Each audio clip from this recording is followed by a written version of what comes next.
Amis Intello, bonsoir et bienvenue chez La Pérouse pour une nouvelle conversation avec cette semaine Monsieur Chicandier.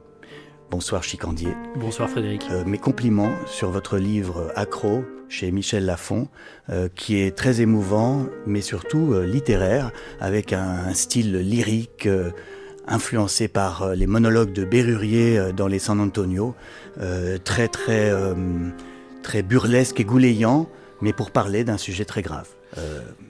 Oui, disons que, étant donné qu'on nous reproche un peu, nous on va dire, les Occidentaux, de faire un peu ouin-ouin, parfois, c'est vrai Frédéric.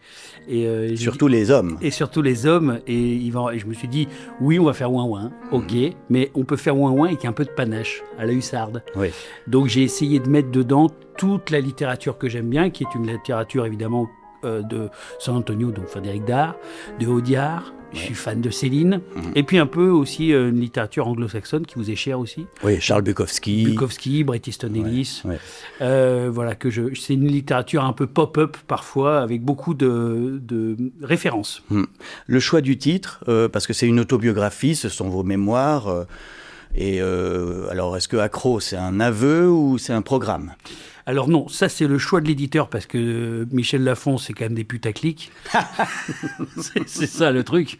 Et donc ils se sont dit, Accro, tu vois ça dans un relais. Le but, c'est l'achat d'impulsion du cinquantenaire qui dit, qu'est-ce qu'il dit ce con de Chicandier encore ? Accro, ou sa femme, qui dit, tiens, ça va te concerner, toi qui n'arrêtes pas de t'en mettre, etc., qui rentre toujours bourré les samedis. Voilà. Donc c'est pour ça que... L'éditeur, d'ailleurs, a eu raison, puisque j'ai appris que vous étiez numéro 1 à la Fnac dans le rayon santé. Santé bien-être. Santé et bien-être. Juste à côté du livre de Michel Simès sur les TDAH. Oui, tout à fait. Mais grande fierté, bravo à vous. Alors, je vous présente un peu. Vous êtes un artiste, auteur, humoriste, youtubeur, ayant été révélé par des vidéos, et notamment une célèbre vidéo surnommée Bleu Métal en 2018. Je pense que tout le monde vous pose la même question, mais qu'est-ce qui vous a pris ? Vous étiez notaire. Qu'est-ce qui vous a pris tout d'un coup de faire cette vidéo dans votre voiture ? Alors, figurez-vous que quand j'ai fait cette vidéo, effectivement, je me doutais. J'avais déjà fait plusieurs vidéos avant, et j'étais un peu déjà, comme disent aujourd'hui les jeunes en entreprise, disruptif. Et donc, je voyais bien que c'était pas possible de me mettre dans un cadre. Et j'ai compris par la suite qu'étant donné que j'étais bipolaire, qu'en fait, c'est totalement incompatible avec un bipolaire d'avoir une vie de notaire bien rangée. Là, j'étais dans le logement social. Tout ronronnait trop. Et donc, quand ça ronronne, pour moi, ça me fait suer. Donc, en fait, j'ai fait cette vidéo qui était une vidéo de colère, comme pour dire « libérez-moi de ce carcan qui ne me va pas du tout ». Mais ce qui est fou, c'est que cette vidéo, donc vous dites « on n'est pas des Allemands ». On va pas... Enfin, en gros...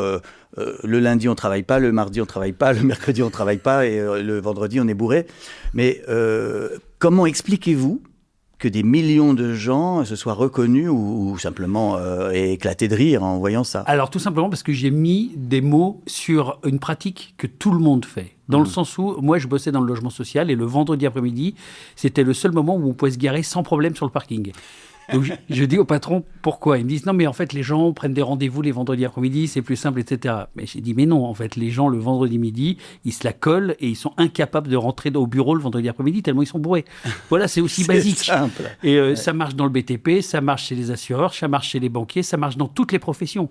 Et donc, après, les gens, ils ont juste dit, on s'y reconnaît. Il y a même un jour, un vrai de vrai, un chirurgien cardiaque pour les enfants qui m'a dit, on se reconnaît trop dans ta vidéo. Ah, je dis, c'est rassurant pour nos enfants de savoir que leur chirurgien se bourre la gueule les vendredis. Ouais.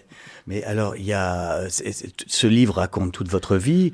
Comment vous êtes devenu notaire et cadre dans cette entreprise. Et vous dites d'ailleurs des choses sur les dessous de table, c'est un monde très spécial.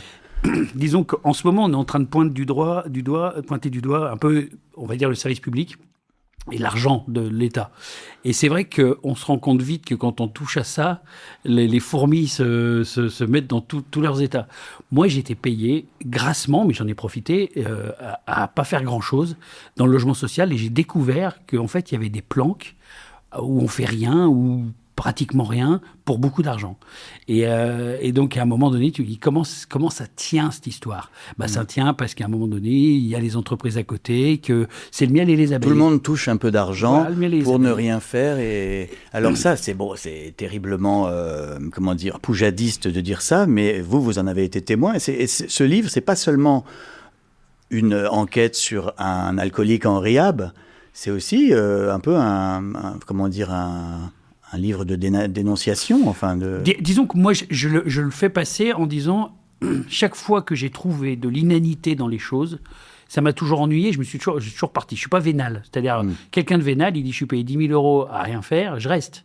Moi, c'était la condition financière ne m'a jamais intéressé. Donc, en fait, c'est simplement que je trouvais que c'était très grossier. Voilà. Je trouvais les gens particulièrement pornographiques à faire ça. Je trouve que c'est moins pornographique de se mettre en porte-jartel avec des clochards et à boire de la 8-6 dans la rue. Je trouve ça plus élégant. C'était votre choix, d'ailleurs, plus fréquemment que d'être dans des jobs un peu minables avec des circonvolutions intellectuelles pour justifier le fait qu'on ne fait pas grand-chose. Pourquoi aujourd'hui ce besoin d'écrire un livre ?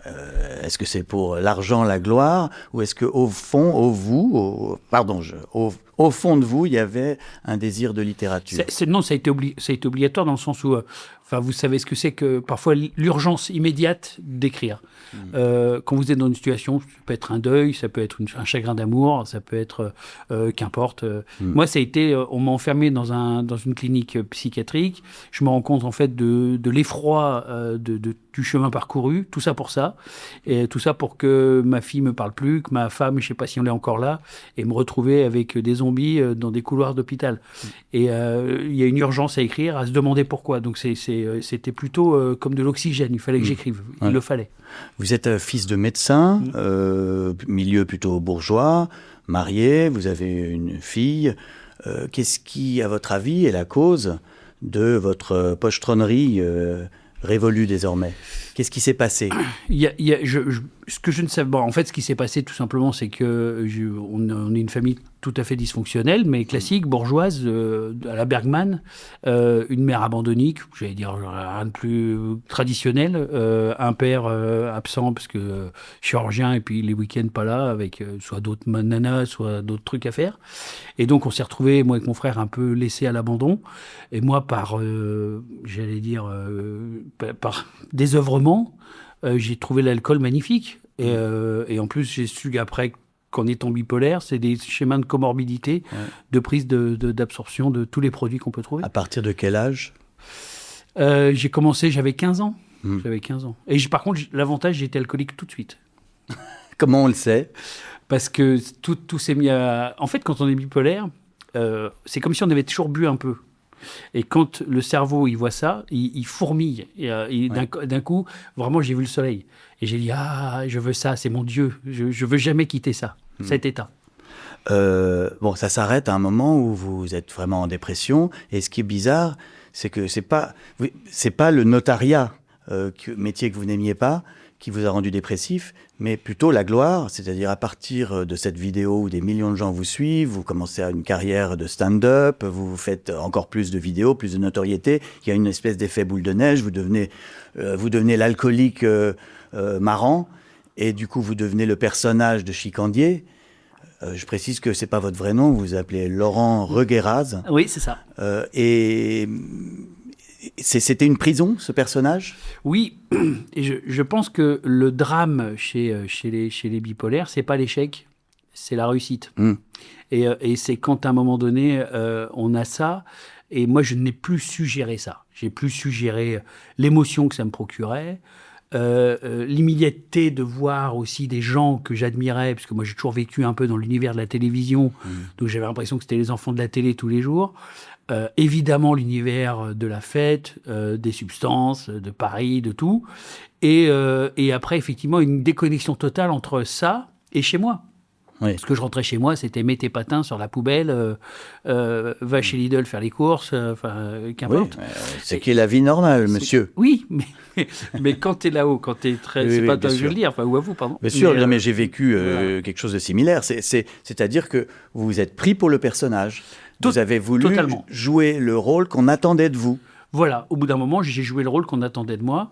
Et même, je me souviens d'avoir dit à un de mes producteurs, mais il m'a dit, mais tu vas finir par mourir. Et j'ai dit, mais je veux mourir pour eux. C'est-à-dire qu'il y avait même un côté limite christique, mais fou, en fait, fou allié. Parce que dopé par les produits. Hein. Mais ce qui est fou aussi, et très ironique, c'est que le mec devenu célèbre pour faire l'éloge de l'alcoolisme est obligé d'écrire un livre contre l'addiction. Mais c'est ça qui est magnifique.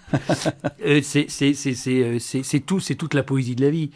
Si toute ma vie, ça avait été de faire bleu métal, ça aurait été une catastrophe. Et elle serait terminée, la vie, déjà. Mais déjà, elle serait terminée. Mais c'est vrai que Nietzsche disait, je crois que c'est ça, hein, l'enfer, c'est de revivre sa vie éternellement. Et revivre des pans de sa vie éternellement, c'est horrible. Donc, je suis hyper content aujourd'hui de proposer autre chose. C'est génial. C'est un reborn, comme ils disent aux États-Unis. Alors, il y a une partie, j'imagine, de vos fans qui disent « Oh, bah maintenant qu'il ne boit plus, ça ne nous intéresse pas », mais c'est minoritaire, je crois. C'est assez minoritaire. C'est assez minoritaire parce que depuis quand même pas mal de temps maintenant, ils ont vu quand même que je pouvais faire pas mal de trucs et rigolos et différents en étant sobre, parce que, comme je le dis, moi, je ne suis jamais vraiment sobre non plus. Je suis toujours un peu vous êtes comme Obélix, vous êtes tombé dedans quand vous étiez petit. C'est un peu ça. C'est un peu ça. Quand même, le déclencheur de la dépression, c'est quoi? Qu'est-ce qui s'est passé pour que vous alliez à la clinique Saint-Victor? Le vrai déclencheur, ça a été quand j'ai fait un spectacle tout seul, et qui était une sorte de psychanalyse, qui était un peu les prémices d'ailleurs de Accro. Et c'était une sorte de psychanalyse sur scène, où je racontais les pans de ma vie avec mes parents, avec mon frère, avec ma vie sentimentale, avec tout ça. Déjà, je trouvais que c'était d'une impudeur horrible.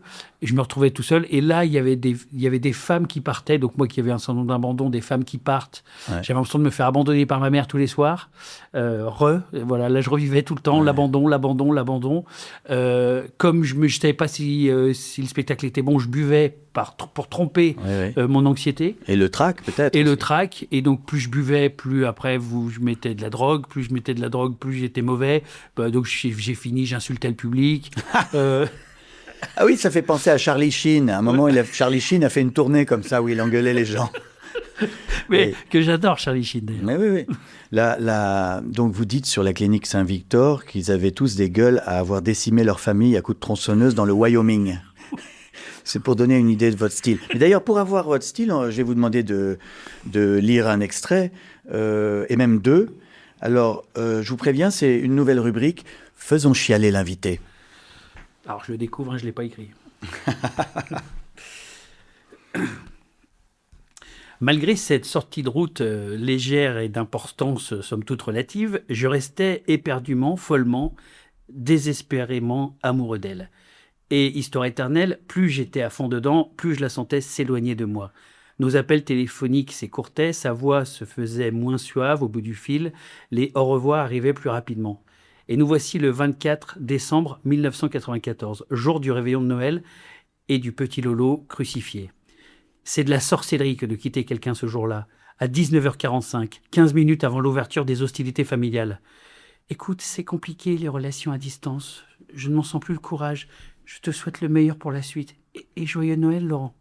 Il ne manquait plus qu'un cordialement à sa déclaration, je crois.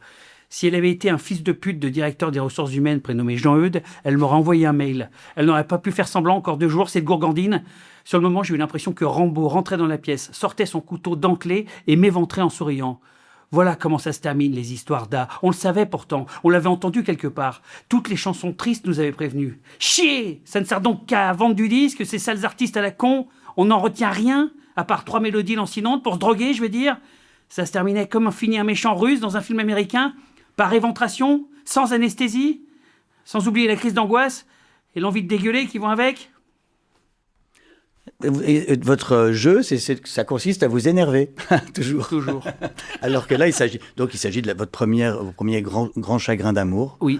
Et vous racontez tout. Hein, par exemple, là, vous racontez parfois ce que vous avez fait quand vous étiez sur scène et que vous étiez parfois dans des états avancés. Plus posé. J'ai joué ivre-mort, ne me souvenant même plus le lendemain que j'avais joué la veille. Parfois, je ne suis carrément pas allé au théâtre.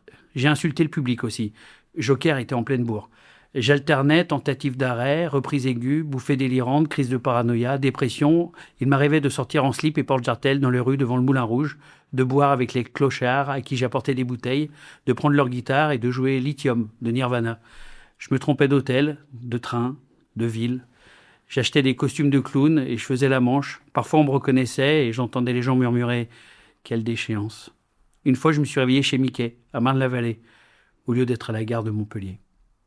Ça, c'est vrai, cette anecdote-là? Tout ça, tout est vrai. Vous l'avez fait. Et qu'est-ce qui vous a pris d'aller à Disneyland? Et ben ça, c'est l'avantage de l'alcool et de la maladie. C'est un très beau mélange. C'est-à-dire qu'à un moment donné, on fait des bouffées délirantes. Et j'étais en bouffée délirante aiguë, c'est-à-dire que j'étais incapable de savoir où j'allais, dans quel train je montais. Il y avait 2 trains qui étaient sur un quai. Et au lieu de rentrer dans le train de droite, je suis rentré dans le train de gauche. Il y en a un qui allait à Marne-la-Vallée, l'autre qui devait descendre à Montpellier. Voilà. D'accord. Et donc, vous vous êtes retrouvé là-bas.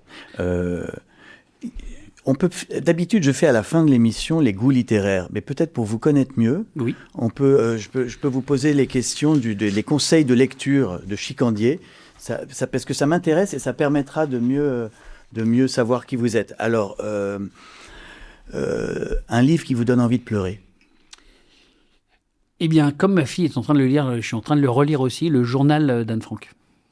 Là, c'est vrai que ça... Voilà. Oui, alors parce que je précise que maintenant, votre famille vous parle. Vous avez été un petit peu... J'avais été un petit peu mise à l'écart. Mais depuis que vous êtes un homme nouveau... Oui, puis avec ma fille, on a des rapports... D'ailleurs, elle ne pleure pas du tout le journal d'Anne Frank. C'est là que je me rends compte que la littérature... Ça va être compliqué avec les nouveaux arrivants, d'arriver à les poser, de les faire lire, de les faire sans scroller sur un téléphone et sans qu'il y ait un Chinois qui découpe un ballon qui pleure. Voilà, pour leur donner envie de pleurer. Voilà. Un livre pour arrêter de pleurer. Un livre pour arrêter de pleurer. Alors, oui, il y a un livre de Jean-Yann qui dit « Pour bientôt l'apocalypse », qui est magnifique, où en fait, c'est Jean-Yann qui imagine que tous les gens vivent dans leur voiture et sont dans un embouteillage géant, de leur naissance jusqu'à leur mort. Voilà. Ah oui, c'est une belle idée, Un livre pour crâner dans la rue. Alors, si vous mettez, par exemple, Ainsi parlait Zarathustra de Nietzsche, là, vous le mettez comme ça. Alors, c'est Lucchini qui a une très belle anecdote quand il était avec Romer. Et parce que Lucchini lisait ça comme ça, avec la tête de Lucchini qu'on imagine. Et Romer le lisait, mais en allemand. Voilà, là, c'est ça, bien sûr. Un livre qui rend intelligent. Un livre qui rend intelligent. Alors, oui, La formule de Dieu, de Dos Santos. C'est un écrivain portugais qui fait des romans, un peu comme Dan Brown. Et on apprend toujours énormément. C'est-à-dire que c'est très, très, très documenté. C'est de la littérature romanesque, mais très documentée. Et là, on en apprend sur la physique, la métaphysique, la recherche, la théologie. C'est intéressant. Un livre pour draguer. Chicandier. L'amour dure 3 ans. L'amour dure 3 ans. Je suis pas sûr. Vous savez, moi, parfois des femmes m'ont dit « Ah non, toi, jamais, pas question, t'as écrit L'amour dure 3 ans ». Si, parce que moi, je le prends et je dis je vais te prouver qu'il a tort, ce con de Bégué. Un livre que je regrette d'avoir lu.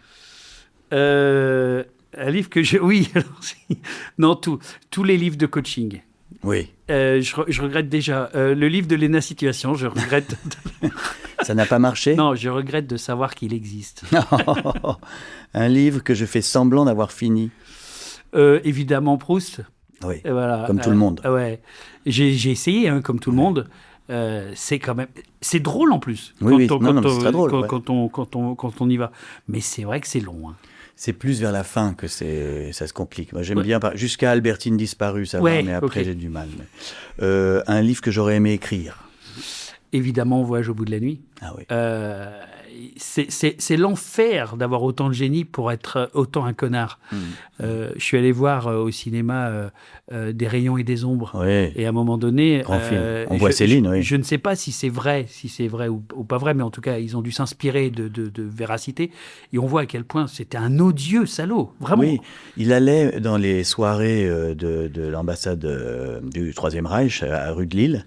et il provoquait les nazis. Il trouvait qu'ils n'allaient pas assez loin. C'est ça. Ils ne faisaient pas assez bien le travail. Il leur disait d'aller Oui, il leur disait, plus loin. vous n'êtes pas assez antisémite. Ouais, Et oui. il trouvait qu'Hitler, il avait un nez de juif. C'est horrible. Donc, en fait, on dit ce mec qui incarne tout le mal, comment il y a autant de génie en lui dans ce livre qui est une référence. C'est une Bible pour les écrivains.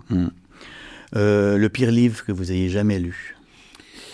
Le pire livre que j'ai jamais lu. Ah si, ma femme on lui avait prêté par une de ses copines les 50 nuances de Grey. Ah oui, c'est pas bien, j'ai pas lu. Non, je suis comme on dit aujourd'hui pour vexer personne, je ne suis pas la cible. Voilà. Mais elle ne vous a pas demandé après de faire des petits jeux originaux? Non. Non, ça n'a même pas eu cet effet-là. Non, il y avait le tiercé. À l'époque, j'avais du Ricard. Tout allait bien. Le livre que j'apprendrais par cœur si les livres étaient interdits et brûlés par la police? Voyage au bout de la nuit, ou c'est vrai c'est long, hein? l'attrape-cœur de Salinger. Ouais. Je trouve que l'attrape-cœur de Salinger, il y a... Quand j'en parle justement à ma fille, je lui dis, il faudrait que tu lises ce livre, déjà parce que c'est le meilleur moyen de devenir serial killer. Et après, en fait, il y a une immédiateté, il y a un rapport immédiat qu'on a entre ce personnage et nous, comme si on était un requin-marteau et qu'on évolue avec lui. Voilà. Et c'est dingue, en fait. Oui. Et en plus, c'est un livre sur la maladie mentale. Il commence dans un asile psychiatrique. Oui, tout à fait. Et Holden Caulfield est soigné, peut-être pour bipolarité. Mais je pense que même lui, c'est de la sociopathie. Oui. Il a aucune empathie pour personne. Il savait d'ailleurs, à l'époque, ça s'appelait pas comme ça. Ouais. On disait cyclotimique. On disait, oui, bien sûr. Ou sinon, on disait cyclotimique, c'est bipolaire light. Ouais. Et sinon, on disait à l'époque maniaco-dépressif. Psychomaniaco-dépressif. Ouais, c'est ça. PND. Alors, question philosophique profonde. Pourquoi les gens les plus drôles se détestent autant? Parce que déjà, se détester, c'est... Aujourd'hui, on arrive vraiment, là je pense que vous êtes d'accord avec moi, on arrive au sommet de la pyramide de l'horreur de l'homme. Et dans le sommet, c'est l'amour de soi.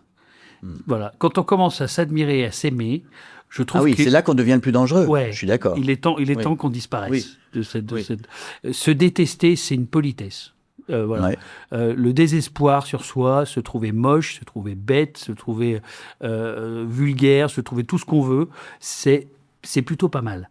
Parce que ça nécessite après derrière d'avoir de l'autodérision, du second degré. Et quand on accepte l'autodérision, le second degré, on peut peut-être être présentable devant une société. Si on arrive plein d'ego en disant... Donald Trump. Voilà. Ou aujourd'hui, on va dire les masculinistes qui vont dans la salle de sport et qui ont des réponses sur tout. C'est-à-dire, vous posez une question, ils ont la réponse. Y a un problème, solution. Mais c'est bien que vous critiquiez les masculinistes parce que parfois on peut vous associer à eux parce que vous symbolisez à une époque la bonne bouffe. Je suis l'inverse, je suis une petite chose fragile, urbaine. Moi, ma mère, elle fumait des clopes, on regardait les films de Woody Allen en chialant. Je sais pas me battre. J'ai jamais fait un gramme de sport. J'ai jamais foutu les pieds dans une salle de sport. Je me suis inscrit, je me suis fait baiser la gueule comme tout le monde et j'ai jamais résilié l'abonnement. Et donc, se détester, ne pas avoir confiance en soi, c'est bien. Oui, c'est bien, mais à un moment, pour aller mieux, vous avez quand même fini par vous aimer un petit peu ou vous accepter. Oui, bien sûr. Vous avez fait une thérapie? Oui, je suis en cours, toujours. En fait, il y a une différence entre avoir la politesse du désespoir et avoir une énorme dépression qui vous tue et tue votre entourage. Donc il faut juste être suffisamment conscient de soi pour pas être dans le truc délirant et puis être un peu bien quand même pour pouvoir profiter de votre vie de famille, de vos enfants, de vos amis. Voilà. Est-il exact, Chicandier, que vous avez été évacué d'un train rempli de voyageurs par les pompiers? Racontez cette histoire. Alors, ce matin-là, nous devions m'annoncer si j'avais ou pas un cancer du foie. Et c'était par un de mes meilleurs potes qui est à Lyon. Et je prends le train depuis Paris et je prends une bouteille de vodka de sécurité que je vais acheter au petit Monoprix de la rue de Lyon. Je ne pense pas que le médecin vous avait fait une ordonnance pour ça. Ce n'était pas dans l'ordonnance. Non. J'avais pris des mésèses. D'accord. Et je rentre et je me suis tapé 3/4 d'une bouteille de vodka dans les toilettes du train. Et après, je me souviens plus de rien. Voilà. Et vu que j'ai continué après Lyon, parce que je devais m'arrêter à Lyon, où j'avais un de mes meilleurs amis qui m'attendait, parce que ma femme se doutait un peu du coup. Elle voyait que j'étais quand même pas dans mon état normal. Et je me suis retrouvé aux urgences psychiatriques à Avignon. Voilà. Et la Mecque des stand-uppers. En ne vous souvenant de rien. Rien. Autre question, êtes-vous réellement tombé d'un mur de 5 mètres dans les égouts de Figueras? Vrai de vrai. Comment avez-vous fait? Je suis tombé d'un mur de 5 mètres parce que j'étais évidemment bourré, comme d'habitude, et j'ai perdu l'équilibre. Et après, donc mes jambes ne fonctionnaient plus, donc j'ai rampé jusqu'à Figueras. Ça a duré 4-5 heures, je ne sais plus. Et j'avais la tête en sang, je ne pouvais plus bouger. Quelqu'un m'a reconnu et m'a emmené aux urgences à Perpignan. Et personne ne m'a pris à Perpignan, je me suis barré. Et là, j'ai supplié les hôtels de me prendre, mais ils me prenaient pour un clochard, forcément. J'étais la tête en sang, je marchais, je faisais 2 cm par 2 cm. Et à un moment donné, j'ai supplié de me googliser, c'est horrible. Hein. Et j'ai dit, googlisez-moi. Je suis connu. Et voilà, je suis connu. Et là, ils ont dit, vous avez joué dans Astérix? Et là, vous avez pu avoir une chambre d'hôtel. Et j'ai fait oui, et j'ai pu avoir. Donc merci Guillaume Canet. Et donc c'est à cette époque-là que vous commencez à être brouillé avec votre famille ou c'était non, ça, j'avais déjà bien amorcé. J'avais déjà bien amorcé la pompe. Notre famille était déjà déraisonnable. Moi, c'était le 3e mari de ma mère qui nous avait mis, qui voulait nous mettre avec mon frère un contrat sur notre tronche. Ah oui, d'accord. Voilà, donc on n'était pas dans des méga rapports déjà. Non, je vous le confirme. Quand votre beau-père veut vous tuer... c'est pas méga. Voilà. Vous n'avez pas aimé votre enfance, vous le dites dans le livre. Hein, Je l'ai bien aimé jusqu'à mes 14-15 ans. Après, ça a été plus compliqué, ouais. Et vous êtes pessimiste en amour. Et cependant, excusez-moi, mais vous êtes un miraculé du mariage. Votre famille tient toujours après toutes ces comment on peut dire, turpitudes. Je pense que ma femme est plus tarée que moi. C'est surtout ça. Moi, je suis le normal du groupe. C'est que elle a, ce que je dis, elle a un syndrome d'infirmière. Un truc où elle m'a dit un jour, peut-être que mon truc sur cette terre, c'était de m'occuper d'un chien cassé comme toi. Voilà. C'est magnifique. Ça. Voilà. C'est incroyable la chance que vous avez. Ouais. Alors, ce sont, comme je l'ai dit, des mémoires lyriques avec un style de délire verbal, argotique. Mais comment ça a été écrit? C'est ce que je voulais savoir, parce que vous étiez en cure de désintox quand vous avez commencé le livre. Hein. Donc là, vous avez un papier, un crayon, vous êtes en manque d'alcool, de défonce, de tout. Alors bizarrement, moi j'ai jamais eu de notion de manque. Mais vous n'avez pas vu des petits animaux, des lézards? J'ai pas eu le délirium très mince, comme on dit, mais j'aurais pu. J'ai pas eu de tremblement et j'avais pas de cachet spécifique pour l'arrêt d'alcool. Non, ils m'ont mis sous lithium et non, j'aime bien moi écrire avec le petit carnet d'écolier. Oui, mais ce qui est marrant, c'est que votre écriture, elle a l'air bourrée. Oui. C'est-à-dire que vous avez écrit sobre un récit ivre-mort. Oui, parce que quand même j'ai repris mes notes après, quand Michel Lafon, j'ai fait mon dossier, vous savez ça par cœur quand vous faites un dossier littéraire pour savoir si on va vous prendre le livre. Moi, ça m'a sauvé la vie. Parce qu'en fait, je suis sorti, j'avais un projet. Oui. Et un projet, ça sauve. Il y a le projet familial et puis le projet professionnel. Donc moi, ça m'a sauvé. Donc après, quand on m'a dit on le prend, j'ai dit, là, maintenant, il faut que je recoupe toutes mes idées, etc. Et là, j'ai jeté pratiquement 80% de ce que j'avais écrit. C'était pas lisible. Ah oui. Là, pour le coup, on aurait vraiment dit un sociopathe bourré. Sous lithium. Sous lithium. Comme ça. Et ça, ce que vous avez lu, c'est épuré et condensé. Voilà. Mais effectivement, c'est une littérature éclatée. Oui, ça reste assez torrentiel, comme style. Alors, parlons un peu de notre dernière rencontre. C'était donc à Biarritz. On a parlé dans un petit teaser qui a été diffusé hier, mais enfin... Alors, je fais juste avant que vous parliez de ça. Oui. Il y a un truc qui m'avait fait rire, c'est que moi, j'avais lu premier truc que j'ai lu de vous, c'était « J'ai essayé l'ecstasy pour vous » dans Globe Hebdo. Ah oui, qui était repris dans les nouvelles sous ecstasy. Et qui après a été repris dans les nouvelles sous ecstasy. Et moi, je vous suivais, etc. Et à un moment donné, quand j'ai fait l'émission, j'ai dit je veux Frédéric Becbédé. Moi, c'était Frédéric Becbédé, c'était mon idole. Et donc, je veux Frédéric Becbédé. J'arrivais pas à vous avoir. Et donc, j'ai publié sur Instagram où vous étiez pas sur les réseaux sociaux, et j'ai publié prochain invité de mon émission, Frédéric Becbédé. Donc là, j'avais eu une de vos, celles qui travaille avec vous, qui m'avait appelé en hurlant, en disant qu'est-ce que vous avez fait, etc. Je dis mais c'est pas grave, c'est les réseaux sociaux, il suffit que je dise demain, bah non, je me suis trompé ou qu'importe. Je dis mais il le fait ou pas? Bah oui, du coup il le fait. Donc j'ai fait une Frédéric Becbédé à Frédéric Becbédé. Ah, voilà. Parfait. Non mais alors, donc on a fait cette émission. Il faut raconter ce que c'était. C'est une émission où vous me posiez des questions sur la littérature. Si je répondais bien, vous buviez un cocktail entier, cul sec. Et si je répondais mal, c'était moi qui buvais un cocktail entier. On en a bu combien? On a bu chacun 5 ou 6 cocktails. Et comme c'était mon copain qui tenait les baigneuses à l'époque, il avait à Biarritz, il avait jugé bon en fait, de multiplier les doses par 2. Donc grosso modo, on a bu une bouteille de vodka chacun en 15 minutes. Voilà. Et je ne me souviens pas du tout de cette émission. Et vous? Ah non, pas. Après, je ne me souviens de rien. De rien. Voilà. Je crois qu'on est allé dans un autre restaurant. Oui. Ok. Pas de souvenir. Et on avait été obligé de... Parce que ce que vous racontez pas, c'est qu'on avait fini après à Paris pour finir l'émission, parce qu'il nous manquait tout un pan d'interview. Oui, c'est vrai.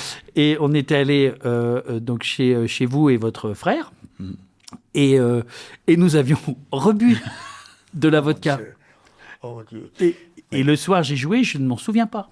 Non plus. Donc voilà. En fait, il ne faut pas trop qu'on se voit. Non, c'est ça. Il ne faut pas qu'on se voit. La Mais là, conclusion. c'est la première fois qu'on se voit en étant sobres tous les deux. Alors, on avait fait un déjeuner chez Lip.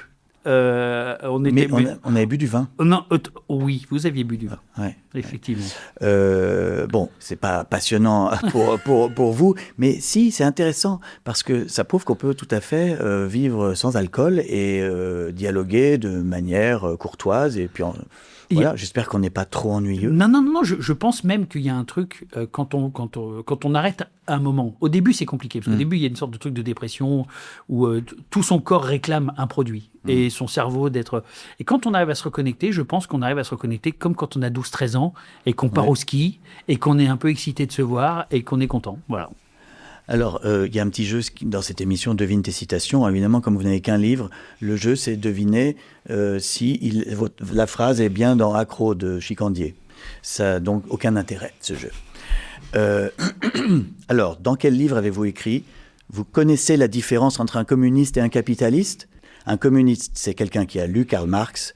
Un capitaliste, c'est quelqu'un qui a compris Karl Marx. C'est moi. Eh bien, c'est bien dans Accro. Ouais. Et c'est tiré d'un film de Hortmund. Et alors, est-ce que vous êtes communiste ou capitaliste? Qui s'appelle Sans filtre, d'ailleurs. Ah oui, Palme d'Or à Cannes. Ouais. Excusez-moi.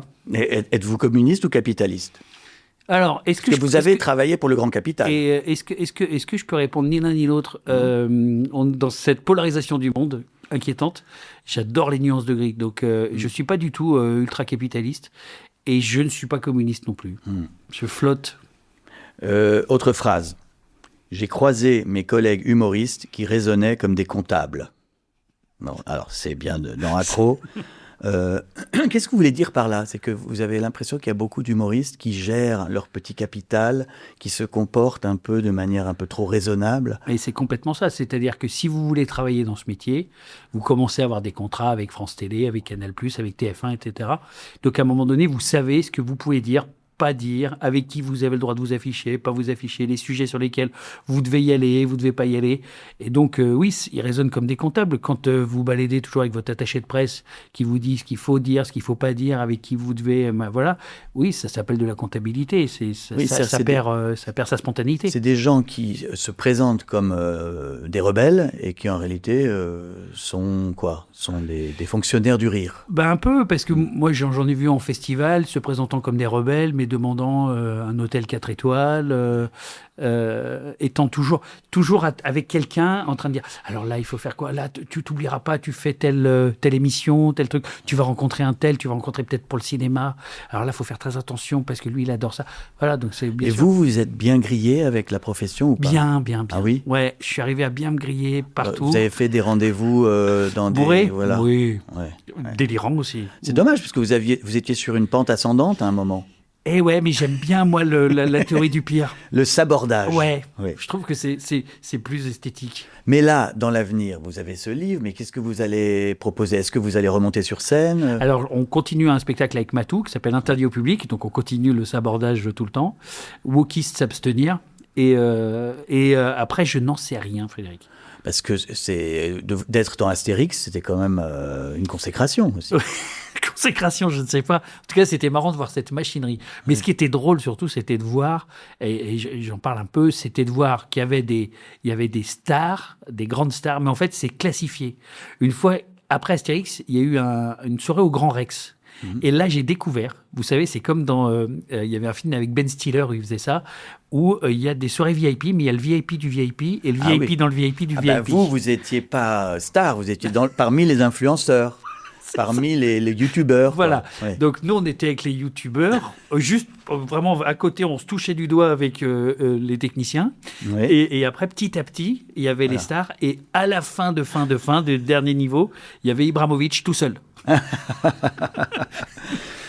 Est-ce qu'on peut être comique et sobre? Bien sûr, bien sûr. Non, en fait, même, on est plus drôle quand on est sobre, quand on est comique. Après, bien sûr qu'il y a une... Là, par exemple, vous jouez sur scène sobre, vous sentez que vous êtes meilleur que quand vous étiez bourré? Bien meilleur. Parce que quand vous êtes bourré, vous croyez que vous êtes bon, mais vous n'êtes pas aware, comme dirait Van Damme. Ouais. Vous n'avez pas les bonnes intentions de jeu, vous n'êtes pas assez technique et voilà. Et vous captez pas les intentions du public. En revanche, ce qu'on peut regretter, c'est à un moment donné l'ivresse. Mais l'ivresse avec des amis, c'est-à-dire à un moment donné, on se laisse emporter et on dit qu'on contrôle plus rien. Bah ça, malheureusement, sauf si avec Liberati, quand il aurait ses 75 ans, je l'appellerai et là on dira on y retourne. Oui, parce que Simon Liberati m'a dit qu'il peut-être il reboirait à 75 ans. Voilà, c'est dans longtemps. Est-ce que vous diriez que vous avez été sauvé par votre fille? Complètement. Ouais.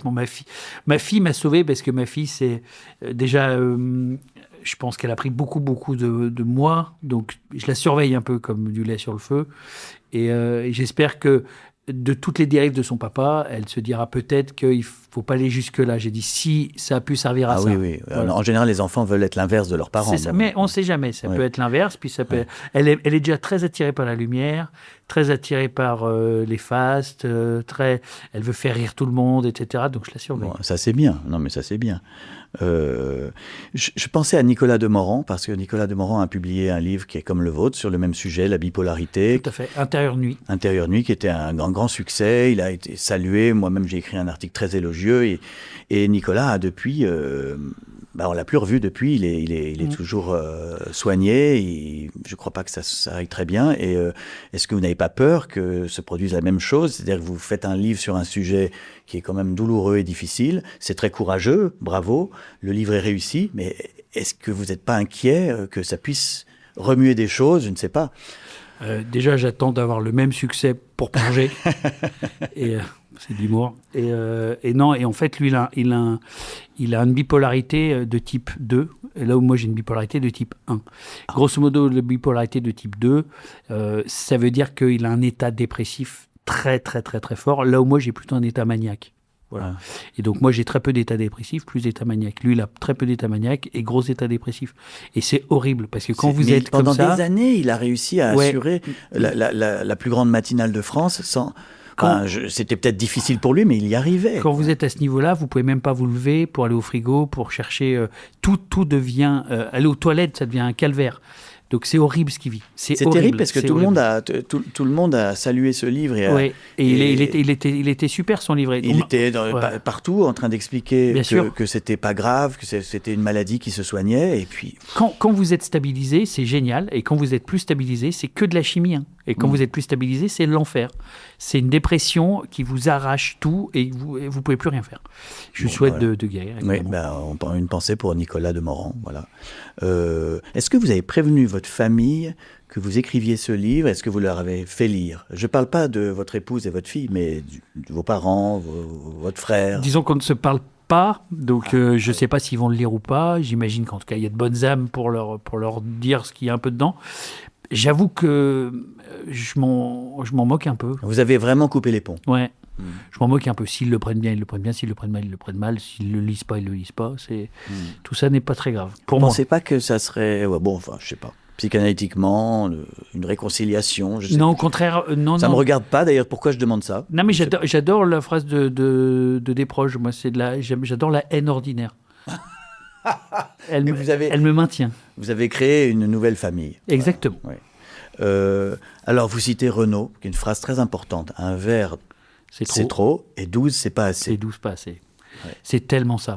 Les alcooliques le savent, c'est tellement ça. Quand les gens vous disent « mais tu peux bien boire un peu », on dit « mais si on rebuvait un peu, on ne serait pas alcoolique ». Oui. Le vrai alcoolique, je parle du vrai. Encore une fois, il y a plein de gens qui disent « oui, mais moi aussi, de temps en temps… » Non. Le vrai alcoolique, il sait qu'il est alcoolique. Le vrai, j'entends. Mais qu'est-ce qui se passe? Je veux dire, moi, ça m'est quand même arrivé de reprendre un verre de vin rouge, et c'est tout.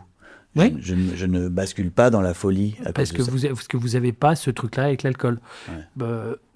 Moi, j'ai mon pote Matou, il peut boire 2 verres de vin et ça lui suffit. Donc, il n'est pas alcoolique. Ouais. Voilà. Et j'ai des potes, ils sont vraiment alcooliques, ils boivent 1 verre de vin, ils terminent 4 bouteilles. C'est ça. Et ça, c'est ce qui vous pend au nez. Oh là là, ouais. Vous dites que vous finirez sur une île thaïlandaise. À Comac. C'est ça votre plan, partir un moment dans un pays chaud. Ouais. Je suis assez d'accord avec votre théorie dans 99 francs. Oui. C'est-à-dire que je pense que toute humanité doit se terminer avec les noix à l'air sur une île, seule. Seul, je sais pas, mais si, avec les gens qu'on aime aussi. Ouais, mais la solitude fait partie de l'évolution. Et il y a une île à Comac où vous pouvez, avec des moines bouddhistes, tout de suite vous êtes moine. Vous arrivez là-bas, tout de suite, il n'y a pas d'examen. Donc on vous met une toge orange, vous êtes moine, on vous nourrit, donc vous pouvez être gras du bide, etc. Et l'après-midi, vous passez en voiturette de golf et vous discutez avec les locaux. Surtout, voilà, au milieu d'une île paradisiaque. On y va tout de suite. Ah, moi, je veux ça. Donc, vous avez remplacé la bière par le ginger beer. Moi, c'était remplacer le pisco sour par le Virgin Mojito. Oui, bien sûr. Vous connaissez le Virgin Mojito? Bien sûr. Bah, c'est très bien, en fait. Franchement, un Virgin Mojito. J'ai même presque l'impression d'être ivre. C'est vrai. Alors qu'il n'y a que du Perrier. Il y a le gin tonic avec du gin sans alcool aussi. Oui. C'est horrible. Notre conversation est horrible. Mais si on avait su qu'on dirait ça un jour. Est-ce que, pour les gens qui boivent, qui nous regardent, qui sont très nombreux, est-ce qu'on sent rapidement les effets de l'absence d'alcool? Et quels sont-ils? Alors, moi, mon premier effet que j'ai trouvé magnifique, le sommeil déjà. Oui. On recouvre un peu de sommeil. Parce que quand on est ivre, on s'endort facilement. Oui, mais on se réveille tout aussi facilement. On se réveille à 3-4 heures du matin avec une insomnie. Donc le sommeil, quand même, on se régule le sommeil. Et le truc, c'est que moi, comme avec forcément la bipolarité, des phases maniaques, etc., le téléphone est mon ennemi. Donc les 35 textos envoyés à la même personne à 2h30 du matin, qui commencent par « je t'aime » et qui terminent par « connard », voilà, ça c'est fini aussi. Ouais. Moi je trouve qu'il y a d'autres effets. Déjà, on découvre les matins. Oui. Parce qu'avant, moi je me réveillais très tard. Là, je suis très heureux tous les matins. J'ai pas la gueule de bois et j'ai retrouvé la mémoire aussi. Parce que là, on se parle d'histoire et à chaque fois, c'est j'ai tout oublié, j'ai eu un blackout. Alors, j'étais dans un train, après, j'étais à Avignon. Et en fait, c'est vrai. C'est vrai. Et de se souvenir de ce qu'on fait. On recouvre le temps. Oui. On recouvre le temps dilaté à la René Char. Et puis surtout, ce qu'il faut dire, c'est que y a pas que la drogue qui donne des descentes. L'alcool aussi. On a des bads. Bien sûr. Et ça, c'est terrible. Les moments, surtout, alors pour vous, ça devait être quelque chose d'infiniment infernal. Puis là, moi, la honte, c'est-à-dire que je buvais seul, parce que j'avais honte. Ma femme, elle me surveillait. Forcément, elle planquait tout, le vin, et elle comptait les bouteilles, elle comptait les... Donc j'allais... toujours un prétexte pour aller au supermarché. Moi, j'allais chercher le pain 17 fois dans la matinée. donc je suis moins nomade. Bon, alors quand même, Vous ne trouvez pas que les anciens addicts qui donnent des leçons de morale nous gonflent? Si. Alors, on vient de faire ça pendant 1 heure. Non, justement, je suis pas, je fais aucun prosélytisme. Moi, je dis aux gens, tous mes potes, ils boivent autour de moi. Je dis, continuez à boire. Entre guillemets, je suis personne pour vous dire ce que vous devez faire. Il y a même des gens qui viennent vers moi en disant, je vais arrêter de boire. Je dis, je suis ni médecin, ni quoi que ce soit. C'est non, chacun, il y a des gens, ils vont continuer à boire jusqu'à la fin de leur jour, et tant mieux pour eux. Mais comment vous faites si vous dînez avec des copains qui boivent devant vous? Moi, Ça, c'est mon problème. Hein. Moi, j'ai aucun problème avec ça. J'ai problème quand ils se mettent à avoir bu 2 bouteilles. C'est-à-dire que jusqu'à 11h du soir, minuit, tout va bien. Quand à minuit et demi, ils se répètent, ils hurlent et ils redisent les mêmes choses en moins bien, en rajoutant des détails inutiles et avec des trucs un peu mythomanes, là généralement, c'est là que je salue la compagnie. Ouais. Oui, d'ailleurs, il ne faut pas dire au revoir. Non, jamais. Ils se souviennent pas. On casse les soirées. Puis ils se souviennent pas. Les gens ils se souviennent pas. Non mais puis même au bout de 2 verres, ils savent même plus que vous buviez pas. Le lendemain ils vous appellent, ils disent qu'est-ce qu'on s'est mis hier. Oui.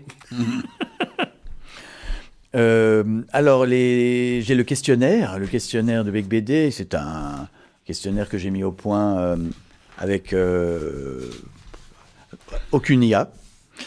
Pourquoi un jeune devrait-il lire votre livre au lieu de scroller sur TikTok? Surtout pour vous qui êtes issu des réseaux sociaux. Alors, pourquoi il devrait lire mon livre? Je ne sais pas, un livre ou des livres. C'est pour réapprendre le temps long. Pour réapprendre le principe de la lecture. On croit qu'on perd du temps, on en gagne. On en gagne on fiche beaucoup plus de choses dans le cerveau, on apprend l'imaginaire, on apprend... Donc, c'est hyper important de lire et de lâcher le téléphone au moins pour lire... autre chose que des influenceuses. Des bribes. Mais est-ce que vous régulez un peu le scrollage de votre fille? On essaye. Elle a un temps d'écran comme tous les gamins, mais c'est compliqué. Puis ils veulent que ça. Il y a que ça qui les amuse, qui les intéresse. Que savez-vous faire que ne sait pas faire ChatGPT? La cuisine. Je cuisine très bien. Par exemple? Tout ce que vous voulez, mais je fais par exemple un bœuf bourguignon, une blanquette de veau, un couscous. Je fais un excellent couscous au mouton. Ah oui, ça c'est bien ça. Vous n'avez jamais eu peur en l'écrivant que votre livre ne serve à rien? Si, mais mon livre sert à rien, comme la plupart des livres. Mais il m'a servi à moi déjà, il a servi à une personne. C'est pas mal. Pensez-vous qu'un écrivain doit être gentil? Non, de la connerie. Certainement pas. Je sais pas pourquoi, mais je crois que les gens doivent pas être gentils. On doit être gentil avec sa famille, dans la vie, etc. Mais artistiquement parlant, on se doit d'être un peu corrosif. Je suis entièrement d'accord, mais aujourd'hui, quand vous faites des livres un peu provoques, on vous fait la leçon de morale en permanence. Jean Dujardin a dit un truc très vrai sur, justement, à propos de son rôle dans Des rayons et des ombres. Il a dit, mais il faut arrêter que les comédiens, ils n'ont pas à être gentils, ils ont à jouer des rôles. Voilà. Et les rôles, ça peut être méchant, ça peut être avec des parts d'ombre, on peut jouer demain un serial killer, un mec qui a tué sa femme. Et puis, n'oublions pas que Jean Dujardin, même s'il a le même prénom, n'est pas Jean Lucher. Oui, exactement. Mais ça devient un peu compliqué dans la tête des producteurs et dans la tête des acteurs. Donc, avez-vous déjà écrit en état d'ivresse? Non, pas celui-là en tout cas. Alors, mais autrefois. Par contre, j'ai déjà beaucoup écrit en état d'ivresse. Oui. Des grands pavés. Les vidéos? Pas trop, parce que j'étais très vite mauvais. Et les spectacles? Si tant est que j'ai été bon quand j'étais sobre. Les spectacles, non? Écrire, non, jamais en état d'ivresse. Jouer en état d'ivresse. Oui. Fantasmez-vous sur J.D. Salinger qui n'a jamais donné d'interview de sa vie? Oui. Alors là, c'est la classe ultime. Ouais. J'avais regardé votre documentaire magnifique sur la recherche de Salinger. Et en fait, je m'étais inspiré pour faire la recherche de Renaud. Ah oui? Ouais. Ah oui, c'est bien. Et alors, vous l'aviez trouvé à la fin? Non, mais en fait, c'était une connerie, parce que je disais à la fin, je ne savais même plus s'il était... Son état végétatif, je disais, il faut lui trouver du Ricard et on termine. On l'achève, il passe demain chez Drucker. Quel est votre chef-d'œuvre? C'est Accro. Ouais. Êtes-vous un ouin-ouin? Je l'ai été beaucoup plus. Et je le suis un peu moins. Je suis un peu moins. Là, c'est pas plaintif, mais par moments... c'est douloureux. Oui. C'est même déchirant, ce livre. Il y a des moments où... le moment où votre femme et votre fille veulent plus vous parler. Ouais. Disons que c'est comme dans un film. On aime bien avoir des passages à un moment donné déchirants pour mieux avoir des retrouvailles. Est-ce que vous avez menti dans cette interview et dans le livre? Je mentirai toute ma vie. C'est honnête. C'est honnête de dire qu'on ment. Quel est le meilleur écrivain français vivant? Houellebecq. Ouais. Eh ben, j'ai eu beaucoup de chance de le recevoir il y a quelques semaines. Et il était très bon. Si vous étiez très riche, cesseriez-vous de faire le con? Non. Je cesserai pas de faire le con. Je serai jamais très riche. Là, Et imaginez que vous ayez tout d'un coup une fortune immense. Est-ce que vous replongeriez dans l'alcool et la drogue? Non, surtout pas. Non, si je profiterai. Voilà, je profiterai. Je crois que je ferai rien. À la Marielle, je traînerai. Ou à la Sagan, c'est-à-dire qu'elle donnait beaucoup à ses amis. Oui, Donnait certainement. Je m'achèterais beaucoup d'amitié. Je m'achèterais des gens que j'aime bien. Non, mais il y a tellement de gens qu'on rencontre qui ont besoin d'argent, il faut le donner. Oui, puis il y en a, j'aimerais bien les humilier par l'argent. Voilà. La phrase dont vous êtes le plus fier de votre vie? On est dans une couche pleine de merde, on meurt dans une couche pleine de merde, et entre les deux, on se parfume. Ah, c'est pas mal. Coco Chanel, par Chicandier. Oui. On n'est pas des Allemands et bien aussi. J'aime bien parce que, alors, moi, il y avait une détestation de l'Allemagne parce que mon grand-père était en camp de concentration, donc il y avait une détestation, il était sorti, il faisait 36 kilos, une détestation des Allemands.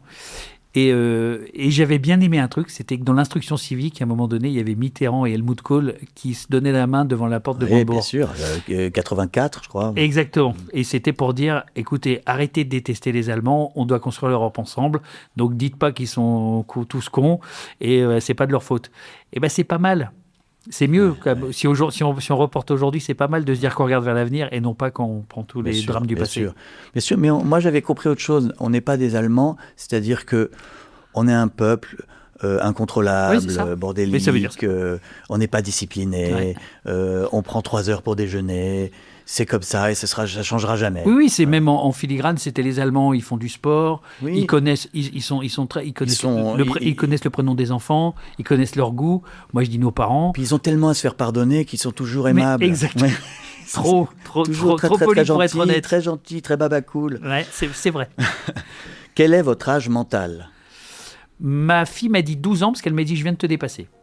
Ah, c'est très joli. C'est un très beau mot de la fin. Merci infiniment, Laurent Chicandier. Je peux choisir ce prénom-là. Bon, ok. Merci Laurent. Et donc, je vous conseille à tous de lire Accro de Laurent Chicandier chez Michel Lafon. Et n'oubliez pas, lisez des livres. Sinon, vous finirez idiot. Comme Léna Situation.